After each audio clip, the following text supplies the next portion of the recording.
Trismegistos is a website based on, of course, a project, a long-running project, and I'd like you first to tell a little bit more about its scope and background. So Trismegistos tries to collect all texts, all documents of the ancient world, which we understand for our practical purposes as between 800 BC and 8800, roughly speaking. We'd love to do earlier texts, but for the time being, that's still a bit too much, and we're not at home in that as much as we want, and there are no partner projects for some of those. So that's our chronological scope. The geographical scope you can see on the map there. So basically it's from Scandinavia to Ethiopia and from the Canary Islands to about the Indus Valley. Actually, the eastern border is the only thing that really gives us problems in deciding how far to go, because we can go as far west, at least until the ocean, south and north as we want. So we take the Indus Valley more or less as our border, which does not mean we're as exhaustive for every region as we would like to be. What's particular about Trismegistos is that we include any document, and that means we do any type of source, like in many cases, a specific database only deals with literary text or with documentary text. We take in text, whatever their nature is. And we also include any text, whatever language or script it is written. And that's, of course, an important criterion, limitation criterion for so many other projects. So we do text in Greek, but also in Egyptian, in any language, Latin. And for the occasion of today, I've put in Sogdian, although we haven't really done much for Sogdian, but we would like to. And finally, we do any writing surface. So you have this distinction between papyrology and epigraphy, as already mentioned, for Greek and Latin in particular. But we do all of it, whether it's inscribed on stone or written on a papyrus or on paper or whatever. What's important to know is, of course, that we are a metadata database. We do not deal with the full text, and we do not deal with images. So no full text, no images, which is very different from the projects we've just seen in the previous session. We only provide information about these texts, and we currently have 928,000 and a bit in the database. So what do we offer? Well, we identify the text. That's one of our main purposes. We give it a stable identifier. We allow searches for basic information like the dates, the provenance, where it is now, what kind of material. We allow people to quantify, of course, in this way. And also very important, we connect to more specialized projects. So on each detail page of each text, there is a link to other projects where this particular text is included, and often much more detailed information is to be found, such as a full text, such as an image, or whatever is available there. So, okay, yeah. A bit about the history of Trismegistos. So actually it goes back a long way. It started just after the Second World War at Ancient History at KU Leuven, when there was a prosopography of the Hellenistic period in Egypt, but also afterwards there was a focus on, with other projects, on Greco-Roman Egypt. Actually, in 2005, I obtained a Kowalewskaja Award from the Humboldt Stiftung, and there we expanded. We kept the focus on Egypt, but the current chronological borders were established 800 BC, 8800. And when I returned to Leuven from Cologne, where I was for the Kowalewskaja, we expanded further geographically. We started to include also texts from outside Egypt, that is to say from the ancient Mediterranean and ancient Europe, and gradually also further east, which is your way, of course. Of course, we do not do all this work ourselves, in the sense that we work together with many different projects who provide us their metadata, which we then manipulate. Some of it we use, much of it we don't use, because our focus is wide rather than deep. But needless to say, if you have a partner project which provides better and further information, you can go much quicker than if you have to type in everything yourself from the book, as we have had to do for some smaller languages, for example. This is a list of our partners. We also work together with GLAM institutions. So for instance, the British Museum or the Louvre. We hope to expand on that in the future also, so that we have an idea of what kind of material they have available in their collections. This is a scheme of the kind of things that we offer. So central is the text database, of course. We have text in about 100 languages. We have many editions connected to those texts, but we also have other information. Some of that other information is incomplete. Some of it is limited to Egypt, such as, for instance, the people database is right now still heavily focused or almost exclusively focused on Egypt. The words database is only for papyri. So it's very, well, uneven, the amount of coverage we have for some of our sections. We have a collections section, which is, of course, are linked to the GLAM institutions through the inventory numbers.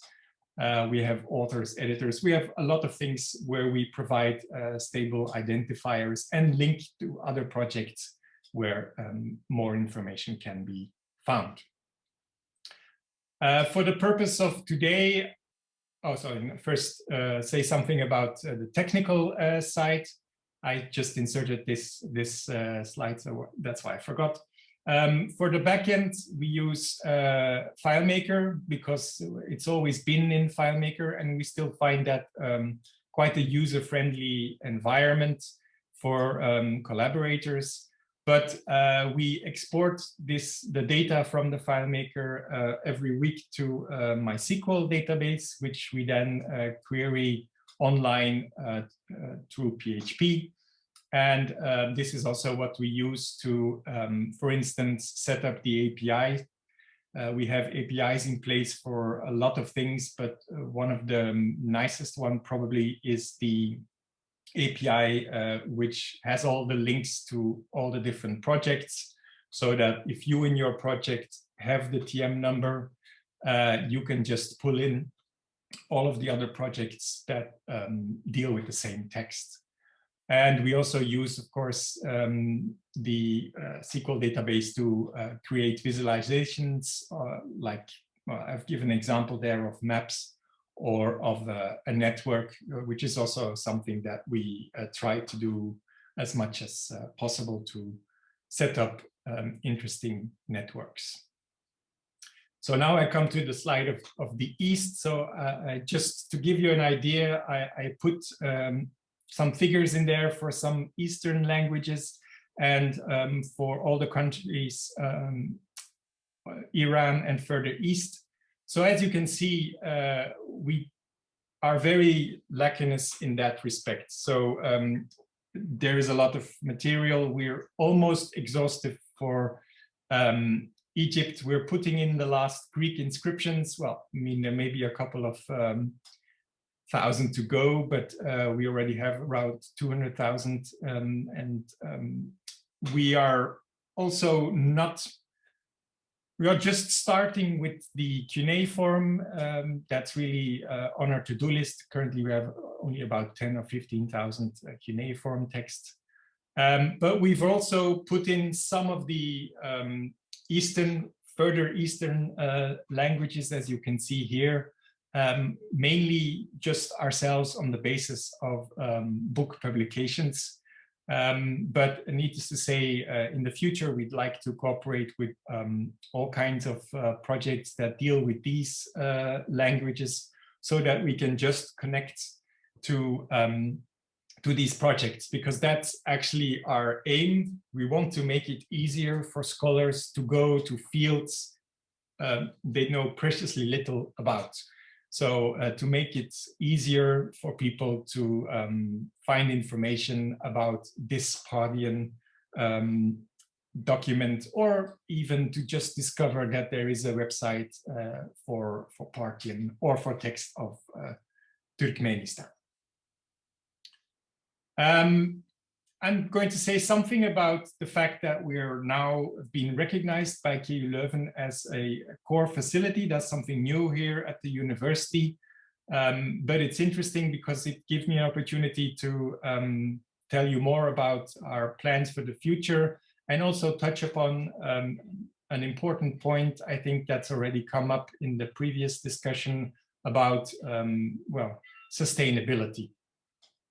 So first, some of the things that we plan to do. I'm particularly excited about the first thing, which is we're going to plunge into secondary literature. So far, we've mainly worked together with other projects that deal with the sources themselves.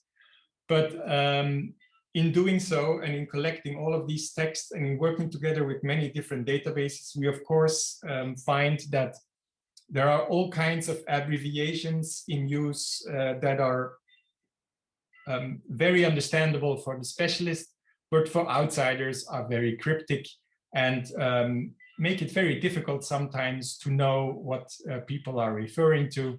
And what we want to do is just go to modern literature and just use artificial intelligence to automatically tag references to sources with a link to Trismegistos, and if desired, also from Trismegistos directly to another project that we are connected to, so that it would make it so much easier for people to find their way in disciplines they know very little about and hope to learn more about.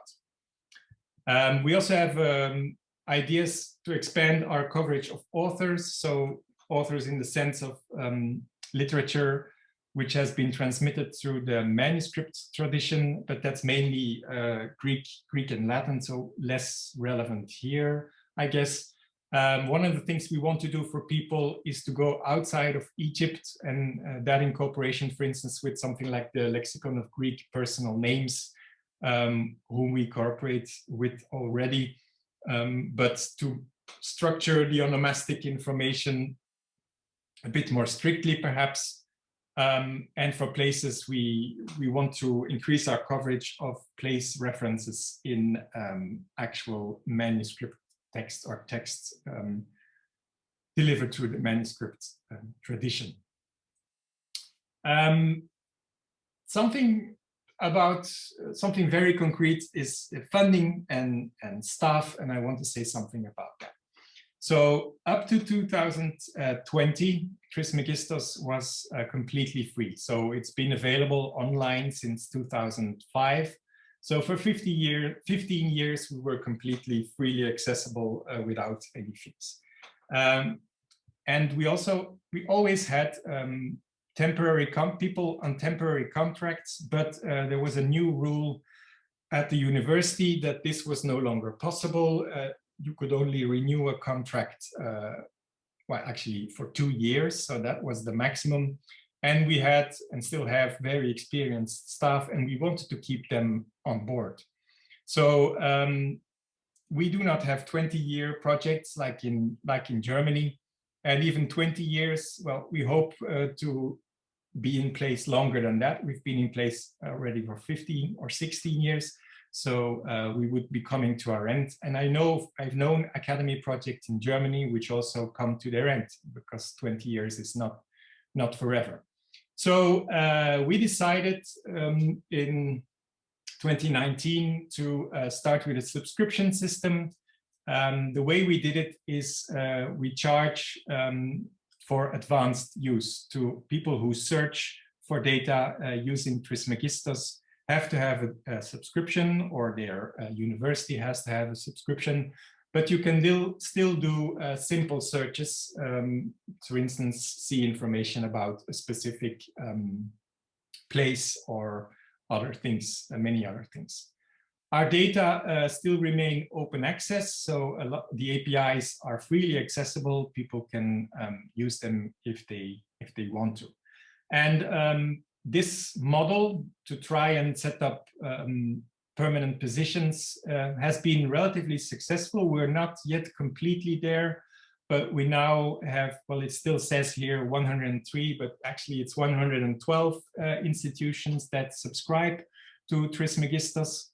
And this is money that allows us to give permanent contracts to the two people in the middle here. So these are actually the people that do Trismegistos. I myself, as director, I do little else nowadays. I don't really have time to write many articles or other publications because, well, it takes so much of my time. Willy Clarisse is an emeritus professor on the right. He still does a section of the database, but the main part of the database work is done by the people in the middle. And we hope to offer them, and well, Herbert Fred, we're already offering them a 50% permanent position on the basis of the money from the subscriptions. In fact, he works much more than 50%, and we hope to actually pay him much more. And that's allowed with temporary contracts by a university on the basis of project money. But for the core of 50%, they want a more stable income. And that is what these subscriptions have offered us. I know it's been a controversial step, but it was the only one to continue our project, unless, of course, someone would give us 3 or 4 million euros when we could just live from the rent. This is a model that also has been explored and is still being explored by our partner project, papaya.info. They're looking for well, donations to set up this endowment, but it's very difficult. Well, we've chosen a different path, and well, I think it's interesting to see how it will evolve. And that's it. Thank you.